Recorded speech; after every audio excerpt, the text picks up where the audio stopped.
Accordingly, effective immediately, I am banning... No one checking scores on a sleepy Tuesday night expected to stumble into the sports equivalent of a political thriller. Yet by dawn, hashtags blared, #Griner banned.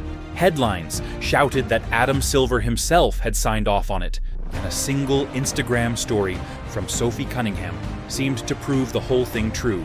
In a span of 6 chaotic hours, rumor outran reality, and the WNBA found itself at the center of a digital stampede. All eyes are on the WNBA, the commissioner, Adam Silver, the NBA, all eyes on them. But listen to this. Comment feeds exploded.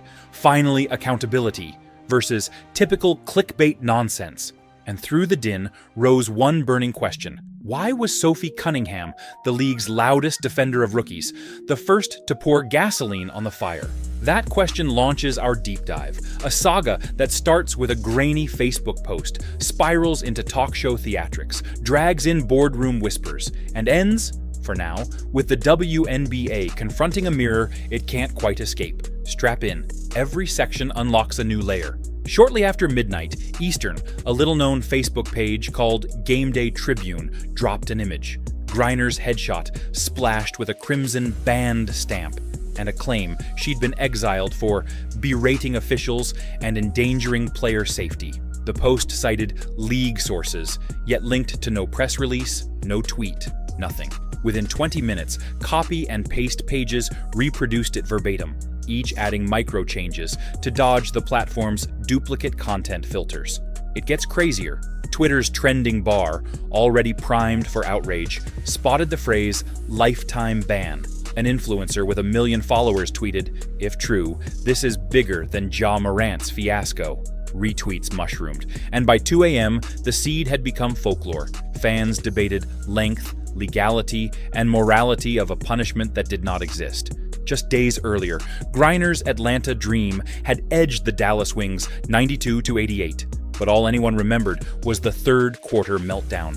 A foul, a glare at referee Angelica Suffren, and then a bump that earned Griner back-to-back technicals and a swift ejection. The clip, replayed ad nauseum on social, showed a star visibly boiling over. But that's not all. Mainstream outlets called it a tense scene, while Newsweek warned she faced potential league punishment. In isolation, the outburst was newsworthy but routine. Stars get tossed every season. Paired with the ban graphic, though, it morphed into evidence for people who needed none. Look at her, they argued. Out of control, clearly suspended for life. Enter Sophie Cunningham. At 1:53 a.m., a time when rumors breed unchecked, she posted an Instagram story. Black background, white text, single word, integrity, plus a lone fire emoji. Screenshots blasted across X within minutes, interpreted as a cryptic thumbs up to the ban, and it only snowballed from there. A Facebook fan group cheered, calling her the enforcer women's hoops needs.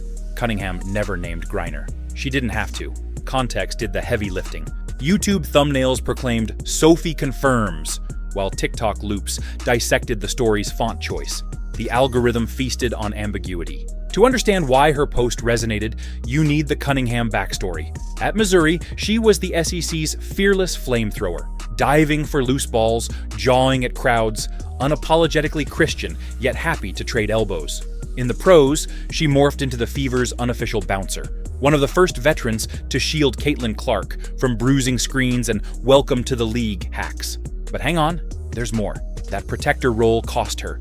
League office fines for TikTok rants about referees, plus a separate $500 penalty for a snarky social post on July 23rd. But fines only boosted her stock. Followers doubled, merch sold out, and a sportswear giant reportedly dangled a marketing deal contingent on her authentic edge. So, when the integrity story hit, supporters saw a truth teller. Critics saw opportunism, capitalizing on fake news for clout. Either way, eyeballs glued. By sunrise, Reuters and Associated Press both debunked the ban rumor, citing league spokespeople who confirmed no disciplinary meeting, let alone expulsion. But the WNBA itself kept radio silence, following an internal rule: no commentary on speculative reports. In those 12 golden hours of official quiet, misinformation metastasized. Then came the kicker. Screenshots of fake press releases circulated. A YouTube creator even used an AI voice clone of Commissioner Kathy Engelbert reading a fabricated statement. When the league finally issued a 2-sentence memo, there is no lifetime ban. Any future discipline will follow standard review. The correction drew barely a tenth of the clicks the original hoax earned. Engagement bias had already crowned a victor. When a headline like "Griner banned for life" detonates across feeds, the first instinct is to trace the rumor. Yet the smarter play is to trace the cache. But that's only half the story. For every outraged comment, there's a Shopify cart filling up with hot take t-shirts and limited run hoodies that riff on Sophie's cryptic integrity post. Independent sellers race to trademark memes before the facts even settle. Within hours, you can buy stickers, mugs, and phone cases that immortalize a controversy that never actually happened. And here's where it gets wild. Brands, meanwhile, monitor sentiment dashboards in real time. If Sophie's follower count keeps climbing, an apparel collab looks like low-risk, high-engagement gold. Yet, one misstep could turn that same deal radioactive. In this economy, outrage isn't just noise. It's inventory, and the Griner saga proved that controversy can move more product than the average playoff run.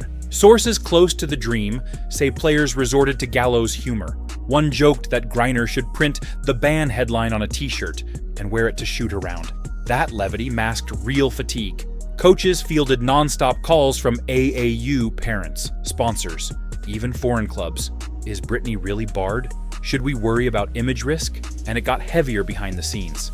The exhaustion wasn't just mental. PR staffers spent 48 sleepless hours flagging impersonator accounts and filing DMCA takedowns. Across the aisle, Fever players teased Cunningham about her newfound whistleblower status. One teammate even slipped a faux gold sheriff's badge into her locker. Sophie snapped a photo, captioned it "Deputy" with a laughing emoji, just enough to keep the meme alive. Once the rumor crossed ESPN's Chiron, franchise governors convened an unscheduled Zoom. According to a front office insider, 3 owners pushed for a formal denial on every league channel, while 2 argued silence would pass quicker than a public spat. But here's where it gets tricky. The stalemate lasted 45 minutes. Ultimately, they released a terse memo, the one we mentioned earlier. By then, it was page 3 on Reddit, a footnote to a drama that had already generated millions of views. Ironically, that memo became proof of cover-up for conspiracy corners. Why so short? Why no names? In a world craving 280-character absolutes, nuance looks suspicious. To the algorithm, a rumor alone is good. A rumor tied to a mega draw is gold. Caitlin Clark's arrival injected record viewership, and her name, positively or negatively, supercharges engagement.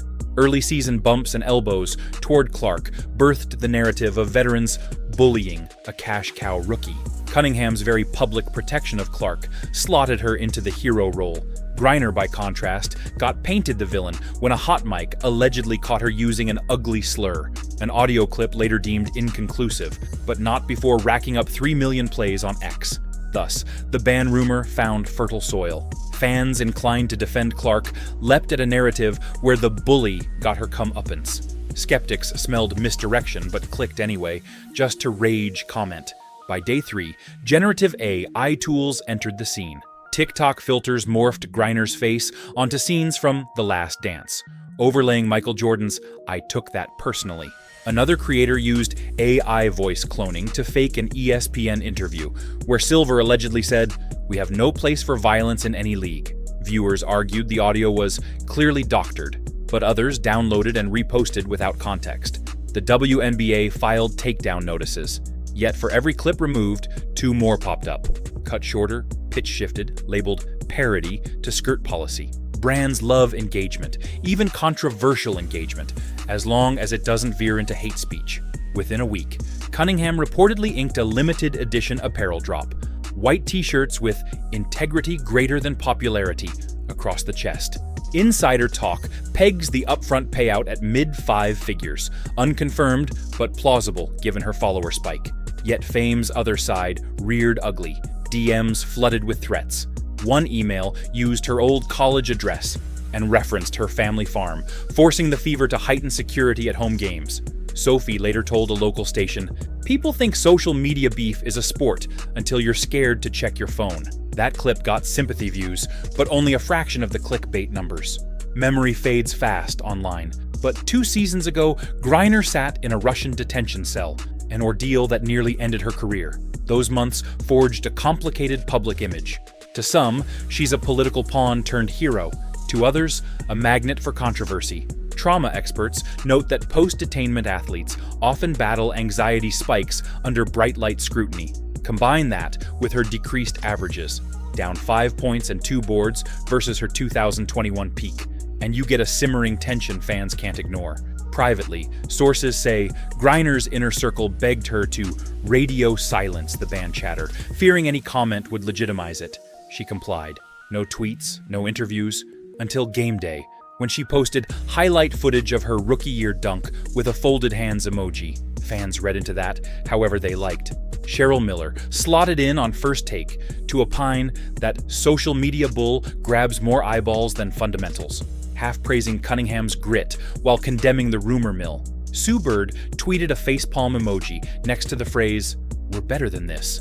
Even Charles Barkley chimed in on TNT, barking, "A league still fighting for airtime cannot afford fake headlines."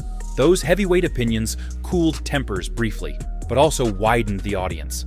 When Barkley talks, casual NBA fans listen, and many clicked through just to figure out who Sophie Cunningham even is. Awareness up, rumor prolonged. Banishment rumors spook front office planners. Overseas club reps from Turkey and China quietly reached out to Griner's agent, gauging whether she'd consider a short stint if league relations soured. A startling reversal given her vow never to play abroad again after Russia.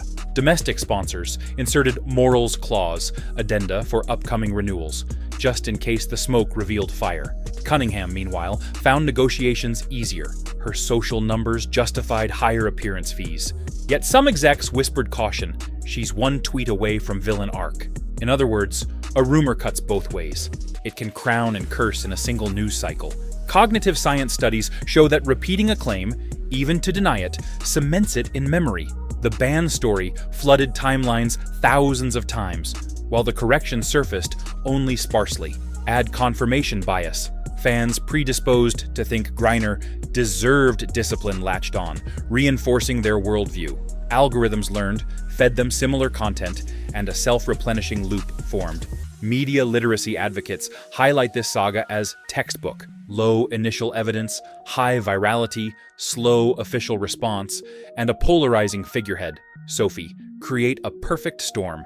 Until platforms tweak incentives, the pattern will replicate. By day 7, a fresh batch of headlines, Angel Reese's triple-double, a surprise Sky upset, pushed the band saga from front page to sidebar. Yet a corner of Twitter still insists Silver hid the paperwork. A fringe YouTuber promises Part 2 expose. Griner plays limited minutes, but looks sharper. Sophie drains 2 clutch threes and blows a playful kiss to courtside hecklers. In the post-game scrum, a reporter asks Griner directly, "Anything to say about the alleged ban?" She smiles, deadpans, "Guess I forgot to read my eviction notice," and walks off. Laughter ripples, cameras flash. The soundbite goes minor viral. Irony feeding the very cycle that birthed the rumor. Brittney Griner was never banned, and Sophie Cunningham almost certainly didn't mastermind any takedown. Her single word on Instagram simply poured fuel on a fire already roaring. The real issue lies in an information ecosystem that profits from speed over certainty and outrage over nuance. In that landscape, silence from officials looks like confirmation to skeptics. Vague social posts become rocket fuel for click hunters, and fact-check corrections arrive as footnotes no one reads. Until leagues learn to respond instantly and platforms start rewarding accuracy, rumors will always find believers and sweep players along in waves bigger than any box score stat. If Sophie's integrity greater than popularity mantra endures, she could redefine the modern athlete as equal parts enforcer and influencer, while Griner could flip the chaos into post-season dominance that reshapes her legacy once more. And the next time a late-night graphic screams scandal in red ink, remember this saga before tapping retweet. because the loudest bombshell is usually the least true.